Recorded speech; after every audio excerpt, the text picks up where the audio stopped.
청취자 여러분의 건강을 응원합니다. 라디오 특진 김도헌입니다. 직장 생활하면서 바쁘게 살다 보면 끼니를 제때 챙겨 먹는 경우가 정말 드뭅니다. 과식, 급하게 먹는 것은 예산일이다 보니까 위장 장애가 늘 따라다니는데요. 그런데 숨어있는 위장 장애가 존재한다고 합니다. 바로 담적이라고 하는데요. 가벼운 소화장애 증상이 당뇨병이나 또는 자폐증까지도 이어질 수 있다는 것 알고 있으셨나요? 죽음의 순간까지도 몰고 갈 수 있는 이 원인 모를 위장 장애. 담적은 어떤 질환일까요?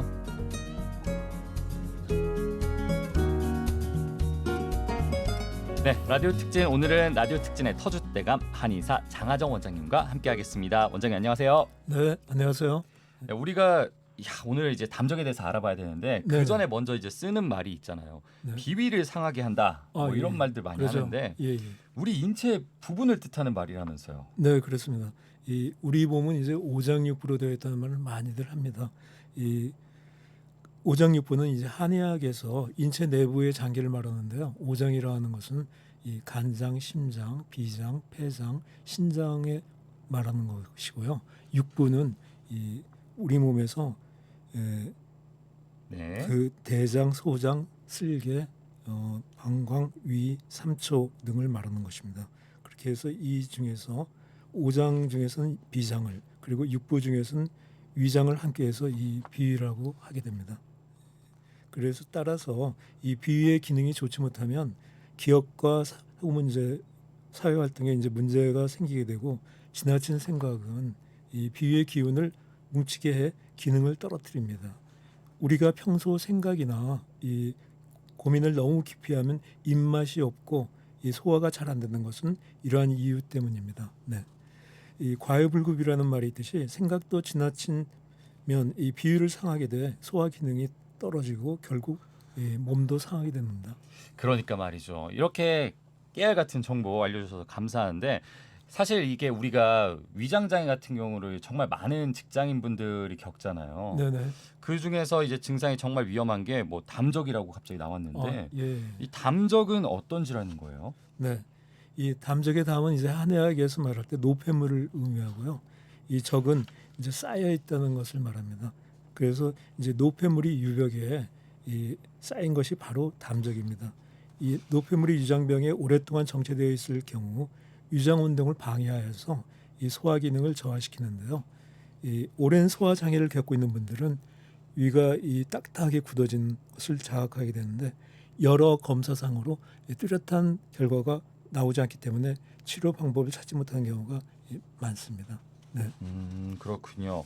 스트레스 받거나 또 아무래도 직장인들 같은 경우는 또 불규칙한 식습관 때문에 소화 장애가 굉장히 빈번하다고 해요. 그러다 보니까 아무래도 담적에 좀 걸리기 쉽지 않나 이런 생각이 드는데 네.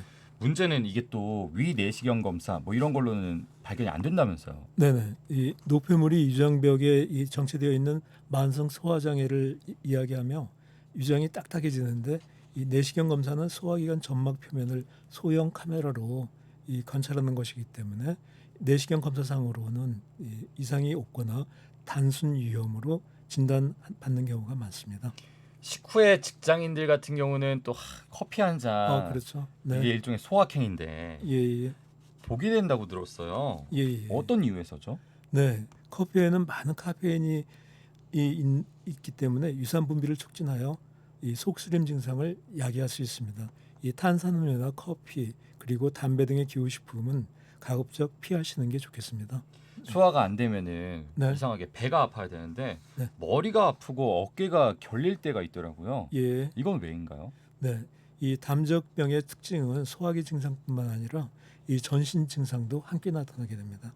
이 명치 부위가 답답한 증상이라든지 역류성 식도염, 과민성 대장증후군, 두통이나 어지럼증, 이 어깨 결림, 또 허리 통증까지도 야기하는 경우가 많습니다.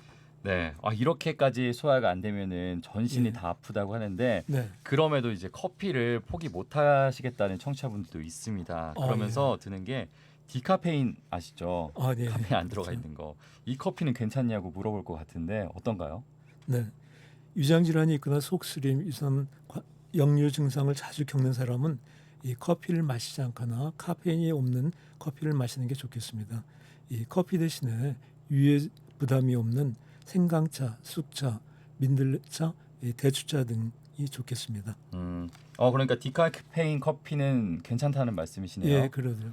그래도 가급적으론 이런 생강차나 쑥차, 민들레차 드시는 게 더 좋다. 예, 커피가 이제 성질이 차갑기 때문에 되도록이면 따뜻한 성질의 음식을 마시는 게 좋겠습니다. 네, 알겠습니다. 네, 또 오늘이 어버이날이잖아요. 예. 우리 주부님들 걱정도 큽니다. 남편 뒷바라지 하랴 자식들 학교 다 보내고 나면은 왜 밥 남은 거 있잖아요. 아이들 막 급하다고 가고 네. 그럼 이제 밥 빨리 먹게 되고 또 남은 음식 다 먹게 되니까 과식하게 되는데 이렇게 되다 보면은 담적이 정말 많이 찾아온다고 해요. 예, 예. 이렇게 보면은 이제 빨리 치료를 받아야 될 것 같은데 네. 한의학에서는 어떻게 치료를 받을 수 있을까요? 네. 예. 한약으로 위장에 뭉친 담적을 풀어 배출하고 장부의 기능을 강화시키는데요. 이 침약침으로 위장의 기혈 순환을 촉진시키고 온열요법으로 이 차고 습한 기운을 치료합니다. 네. 네.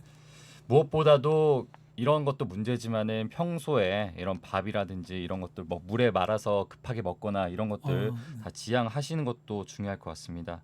예방이 참 중요하잖아요. 그렇죠. 담정을 예방할 수 있는 생활 습관 네. 좀 더 알려주시겠어요? 네. 이 담적증을 예방하기 위해서는 충분한 수면과 규칙적인 운동을 하는 것이 좋겠으며 이 식사를 하실 때는 밥을 30회 이상 씹으면서 네. 총 식사 시간을 20분 이상을 유지하는 것이 바람직합니다.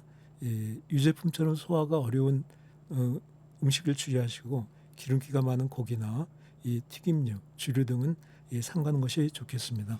맞습니다. 이 333 법칙이 있다고 들었어요. 아, 예. 하루 3끼를 규칙적으로 이 원장님이 말씀하신 것처럼 밥을 한번 먹을 때 이 30분 이상 식사 시간을 가지고 30번 이상 씹는 거예요.